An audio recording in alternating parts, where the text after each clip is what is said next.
ఓం నమ శివాయ. ఓం నమో నారాయణాయ. ఓం శ్రీ స్వర్ణాకర్షణ కాళభైరవాయ నమో నమః. ఓం శ్రీ నరదృష్టి నివారణ కాళభైరవాయ నమో నమః. నమస్తే అస్తు భగవన్ విశ్వేశ్వరాయ మహాదేవాయ త్రయంబకాయ త్రిపురాంతకాయ త్రికాగ్నికాలాయ కాలాగ్నిరుద్రాయ నీలకంఠాయ మృత్యుంజయాయ సర్వేశ్వరాయ సదాశివాయ శ్రీమన్మన్మహాదేవాయ నమో నమః. హరి ఓం.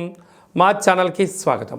చూస్తున్న వీక్షకులకు ప్రేక్షకులకు ప్రియ కాళభైరవ భగవద్బంధులకి స్వాగతం పలుకుతూ మమ్మల్ని ఎంతగానో ఆదరిస్తూ ఉండబడినటువంటి ప్రియ సోదరీమణులకు సనాతన ధర్మ సంరక్షకులకి అందరికీ కూడా మహాశివరాత్రి పండగ శుభాకాంక్షలు.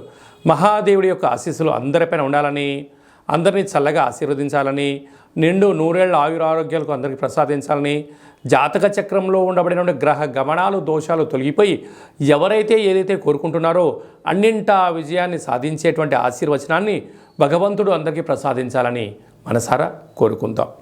1-3-2024 నుండి 15-3-2024 వరకు పుట్టినటువంటి వారందరికీ కూడా ముందస్తుగా జన్మదిన శుభాకాంక్షలు.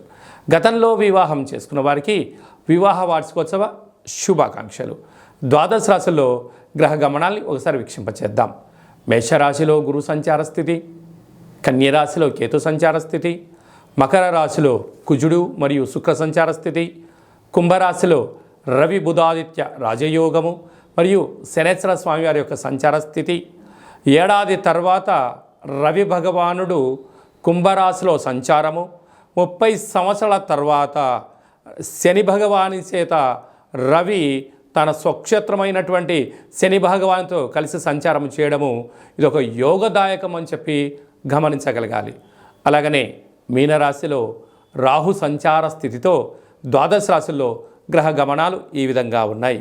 8వ తారీఖున బుధ భగవానుడు మీనరాశిలోకి సంచారము, 9వ తారీఖున శుక్ర భగవానుడు కుంభరాశిలోకి సంచార స్థితి, 15వ తారీఖున రవి భగవానుడు మీనరాశిలోకి సంచార స్థితితో ద్వాదశ రాశుల్లో గ్రహ గమనాలు ఈ విధంగా ఉన్నాయి. వృశ్చిక రాశి వారు మహాశివరాత్రి సందర్భంగా ఆదివారం అమావాస్య సందర్భంగా ఎలాంటి విధి విధానాలు పాటించాలో ఈ వీడియోలో సవివరంగా సంపూర్ణంగా తెలుసుకుందాం. వృశ్చిక రాశిలో ఏ నక్షత్రాలు వస్తాయనగా విశాఖ నక్షత్రం నుండి చివరి పాదమైన 4వ పాదము, అనురాధ నక్షత్రంలోని 4 పాదాలు, జ్యేష్ఠ నక్షత్రంలో 4 పాదాలు కలిపితే వృశ్చిక రాశి. చాలామందికి పుట్టినటువంటి కాల సమయంలో డేటా ఆఫ్ బర్త్లో లేనటువంటి ఏకైక కారణం చేత పేరు యొక్క మొదటి అక్షరాన్ని అనుసరిస్తూ ఆ రాశిని తెలుసుకుని ప్రయత్నం చేద్దాం. ఏ అక్షరాలు ఉన్నట్లయితే తో, నా, నీ, ను, నే, నో, యా, ఈ, యు అక్షరాల వారు కూడా వృశ్చిక రాశి జాతకులే. వృశ్చిక రాశి యొక్క అధిపతి కుజుడు. వీరికి తృతీయంలో కుజుడు మరియు శుక్ర సంచార స్థితి, అర్ధాష్టమ రవి బుధ శని సంచార స్థితి, పంచమ స్థానంలో రాహు సంచార స్థితి, 6వ స్థానంలో గురు సంచార స్థితి, లాభస్థానంలో కేతు సంచార స్థితితో ద్వాదశ రాశుల్లో గ్రహ గమనాలు ఈ విధంగా ఉన్నప్పుడు వృత్తులలో, ఉద్యోగాల్లో, వ్యాపారాల్లో స్వల్పమైనటువంటి ఆటంకాలు ఉంటాయి. ఎందుకనగా ఒకవైపు అర్ధాష్టమ త్రిగ్రహ కూటమి కారణం వలన ఆస్తి పంపకాలు, ఆదాయ వ్యవహారాలు, షాపులు, క్రయ విక్రయాలు, లోన్స్, వృత్తి ఉద్యోగ వ్యాపార కార్యక్రమాల్లో మీరు ఎంత ఎదగాలని ప్రయత్నం చేసినా అంతే మీరు అధికారుల చేత, బంధువుల చేత, మిత్రుల చేత, అన్నదమ్ముల చేత మీరు మాటల నిందలు పడే పరిస్థితి అధికంగా ఉంటుంది. ఇలాంటి కాల సందర్భంలో మహాదేవుడికి నవధాన్యములతో అభిషేకం చేసి, పంచామృతములతో అభిషేకం చేసి, తెల్లటి పుష్పాలతో అర్చన చేయడం వలన ఈ నవధాన్యాలను బ్రాహ్మణుడికి కానీ, గోమాతకు కానీ, ప్రవహించే నీటిలో కానీ సమర్పించడం వలన రుణ శేషం, శత్రుశేషం తొలగిపోతుందని చెప్పి గమనించాలి. ఆదివారం అమావాస్య సందర్భంగా తెల్ల జిల్లెడు వృక్షం దగ్గర ఎర్రటి పుష్పాలతో అర్చన, కాళభైరవ స్వామి దగ్గర కూష్పాణ దీపము, ఇంటి యజమానికి గృహానికి దిష్టి తీసి వేయడము, మీ జన్మ నక్షత్రం రోజున అష్టమి, పూర్ణిమ, అమావాస్య సందర్భంగా దూరావాయు జల ప్రయాణాలు, ముఖ్యమైన పనులను వాయిదా వేసుకోవడం, ఉత్తమోత్తంగా భావించగలగాలి. అలాగనే వ్యవసాయ సోదరీమణులు, స్వయం వృత్తులు, చేతి ఉద్యోగ వ్యాపారాలు, మార్కెటింగ్ రంగం వారందరూ ఎంతో జాగ్రత్త అవసరం అని చెప్పి గమనించాలి. మార్చి 1వ తారీఖు నుండి 15వ తారీఖు వరకు ముఖ్యమైనటువంటి పండుగల గురించి క్లుప్తంగా సవివరంగా సంపూర్ణంగా తెలుసుకుందాం. 4వ తారీఖున సోమవారం బహుళాష్టమి సందర్భంగా అచితాంగ కాళభైరవ స్వామి స్మరణ, ధ్యానము, కుష్మాండ దీపము, సౌభాగ్య ముడుపు కట్టడం వల్ల సకల అష్టకష్టాలు తొలగిపోతాయని చెప్పి గమనించగలగాలి. 8వ తారీఖున మహాశివరాత్రి పండుగ విశేషమైనటువంటి శుక్రవారం, శ్రవణ నక్షత్రం, ధనిష్టా నక్షత్రంతో కూడుకున్నటువంటి మహాశివరాత్రి అవ్వడం వలన మనకు అయోధ్య రామ మందిర నిర్మాణం తదనంతరం తర్వాత మొట్టమొదటిసారిగా వస్తూ ఉండబడిన మహాశివరాత్రి పండుగ సందర్భంగా మనమందరం కూడా జన్మకో శివరాత్రి అన్నట్టుగా ఈ యొక్క 2024వ సంవత్సర ప్రారంభ కాలంలో శుక్రవారం కళౌ వెంకటేశ్వర అన్నట్లుగా శ్రీ వెంకటేశ్వర స్వామి వారి యొక్క జన్మ నక్షత్రం రోజున మాస శివరాత్రి మహాశివరాత్రి సందర్భంగా మనమందరము కూడా వీలైనంత వరకు ఆవాసం ఉందాం, శివనామస్మరణ చేద్దాం, వీలైనంత వరకు మౌనంగా ఉండే ప్రయత్నం చేద్దాం. ఆ ఆది మహాదేవుడి యొక్క ఆశీస్సులు పొందుదాం. కుదిరితే మీ దగ్గర ఉండబడిన శివాలయాల్లో అభిషేకం చేసుకోండి.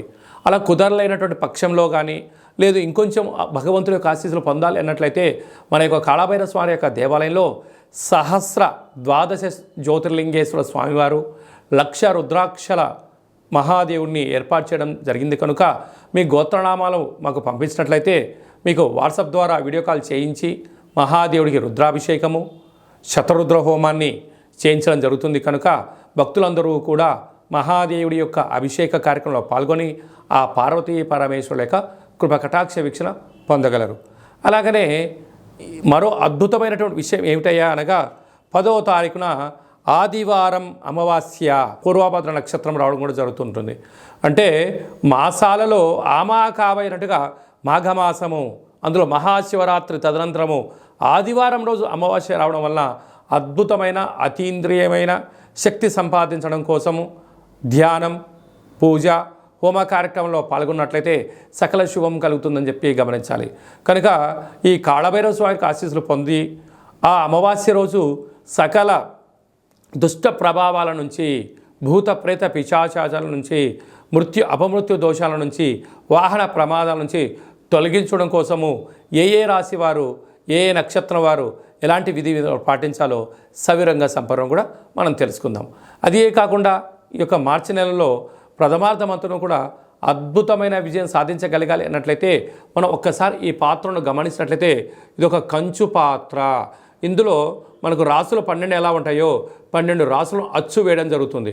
కనుక ఈ యొక్క పాత్రను మన యొక్క పూజా మంత్రంలో ప్రతిరోజు పూజ చేసిన తదనంతరము మనసులో ఒక్కొక్క నెలలో ఒక్కొక్క కాళభైరవ స్వామి ఉంటారు కనుక ఈ యొక్క మాఘమాసంలో అచితాంగ కాళభైరవ స్వామిని స్మరించాలి కనుక స్వామికి ఆశీస్సులు ఎలా పొందాలో తెలుసుకుందాం.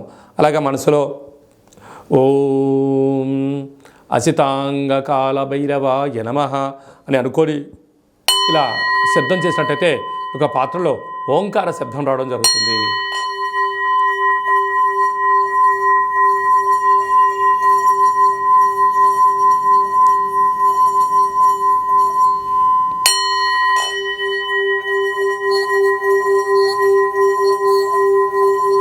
ఈ శబ్ద తరంగాల ద్వారా గృహంలో మనకు ఉండబడినటువంటి దరిద్ర దేవత బయటికి వెళ్ళిపోయి బయట సంచరిస్తూ ఉండబడినటువంటి లక్ష్మీమాత మన గృహానికి వస్తుందని చెప్పి కూడా గమనించగలగాలి. కనుక ఒక కాళభైరవ హోమాన్ని, కాళభైరవ స్వామి యొక్క పిరమిడ్ని, ఈ యొక్క అక్షయపాత్రని, డాలర్ని, కంకణాన్ని, మీకు కాలికి చేయి కట్టుకునేటువంటి సౌభాగ్యమైనటువంటి రక్షణ కవచాన్ని కూడా ఏర్పాటు చేయడం జరుగుతుంది. ఆసక్తి గలవారు ఈ కింది నెంబర్ని సంప్రదించి అక్షయ పాత్రను సొంతం చేసుకుందాం, అష్ట కష్టాలకు దూరంగా ఉందాం, అష్టైశ్వర్యానికి స్వాగతం పలుకుతామని చెప్పి గమనించాలి. మీ యొక్క వ్యక్తిగత జాతకం తెలుసుకోవాలనుకుంటున్నారా? మీరు పుట్టినటువంటి తేదీ, నెల, సంవత్సరం, సమయం, మీరు పేరు, మీరు ఏ వృత్తి చేస్తున్నారో రాసి మీరు వాట్సాప్ పంపించగలిగినట్లయితే సంపూర్ణమైనటువంటి 100 సంవత్సరాల జాతకాన్ని రాసి పంపించి పుట్టినప్పుడు గ్రహ గమనాలు ఎలా ఉన్నాయి, ప్రస్తుతం ఎలా ఉన్నాయి, రాబోయే కాలం ఎలా ఉండబోతున్నాయో సవివరంగా సంపూర్ణంగా కూడా మీకు తెలియజేయడం జరుగుతుంది. చాలామందికి డేటా ఆఫ్ బర్త్లు లేనటువంటి వారికి మీ పేరు యొక్క మొదటి అక్షరాన్ని అనుసరిస్తూ కాళభైరవ ఉపాసన చేత రమణ శాస్త్రం ద్వారా గవ్వల ద్వారా మీకు జ్యోతిష్యం తెలియచేస్తూ భూత భవిష్యత్ ఉత్తమాలను కూడా తెలియజేయడం జరుగుతుంది. కనుక మీ వ్యక్తిగత జాతకం తెలుసుకోవాలనుకుంటున్నట్లయితే ఈ కింది నెంబర్ సంప్రదించి అపాయింట్మెంట్ తీసుకొని సంప్రదించగలరు. అలాగా మీ అబ్బాయికి కానీ అమ్మాయికి కానీ ఎంత వివాహ ప్రయత్నం చేసినా వివాహం అవ్వడం లేదా, జాతకంలో ఎలాంటి దోషాలు ఉన్నాయి, వచ్చేటువంటి అమ్మాయి యొక్క కానీ అబ్బాయి యొక్క జాతకంలో ఎలాంటి యోగాలు ఉన్నాయో వివాహ పొంతన మన యొక్క దేవాలయంలో అద్భుతంగా చూడడం కూడా జరుగుతుంది. గతంలో వివాహం చేసుకున్నటువంటి దంపతులు తరచూ గొడవపడడం కానీ పోలీస్ స్టేషన్లు గొడవలకు వెళ్తున్నట్లయితే మీ పేరులో స్వల్పమైన మార్పు చేత మిమ్మల్ని ఆ పార్వతీ పరమేశ్వరులు ఎలా కలిసి ఉంటారో మీరు అలా కలిసి ఉండడానికి ఆధ్యాత్మిక సలహాలు సూచనలు కూడా ఇవ్వడం జరుగుతుంది. అలాగా మీకు అబ్బాయి కానీ అమ్మాయి కానీ పుట్టినట్లయితే మీ యొక్క వారి యొక్క పుట్టినటువంటి తిథి ప్రకారంగా, రోజు ప్రకారంగా, డేటు ప్రకారంగా, నక్షత్ర ప్రకారంగా ఎలాంటి పేరు పెట్టుకోవాలో ఆధ్యాత్మికమైనటువంటి పేర్లను మీకు సూచించడం జరుగుతుంది. అదే కాకుండా చాలామందికి కాళభైరవ మంత్ర ఉపదేశం ఎలా తీసుకోవాలి, కాళభైరవ సాధన ఎలా చేయాలి, కాళభైరవ స్వామి వారి ఆశీస్సులు ఎలా పొందాలో అని అనుకుంటుంటారు. వారందరికీ కూడా మన యొక్క దేవాలయంలో మంత్రోపదేశం, జపము, తర్పణము, హోమ కార్యక్రమాన్ని ఎలా చేసుకోవాలో తెలియజేస్తూ ఆధ్యాత్మిక సలహాలు సూచనలు మీకు ఇవ్వడం జరుగుతుంది. కనుక ఆసక్తి గలవారు ఈ కేంద్రము సంప్రదించి ఈ మహాశివరాత్రి సందర్భంగా అందరి యొక్క గోత్రనామాల్ని మీరు పంపించినట్లయితే మీకు పూజ చేసి స్వామి యొక్క ప్రసాదాన్ని ఒక రుద్రాక్షను ప్రసాదంగా కూడా పంపించడం జరుగుతుంది. కనుక అందరూ కూడా గోత్రనామాల్ని ఈ యొక్క ఫోన్ నెంబర్లకు వాట్సాప్ పంపించగలరు. అందరిపైన మహాదేవుడి యొక్క ఆశీర్వాదాలు ఉండాలని కోరుకుంటూ ఆశీర్వచనం. సర్వమంగళ మాంగళ్యే శివే సర్వార్థి సాధికే శరణ్యే త్రయంబకే దేవి నారాయణి నమోస్తుతే. హరి ఓం. శతమానం భవతి శతాయు పురుష సతేంద్రియ ఆయుష్యేవేంద్రియే ప్రతిష్టతి. ధనం ధాన్యం బహుపుత్రలాభం శత సంవత్సరం దీర్ఘమాయు. సర్వే జనా సుఖినో భవంతు. లోకా సమస్తా సుఖినో భవంతు. సర్వం శివార్పణమస్తు. ఈ వీడియో మీకు నచ్చినట్టయితే లైక్ చేయండి, షేర్ చేయండి. మేము చేస్తున్న వీడియోలో మీకు ముందస్తుగా నోటిఫికేషన్ రావాలి అన్నట్టయితే సబ్స్క్రైబ్ చేసుకొని ఆల్ అనే బటన్ కూడా తెలియచేయండి.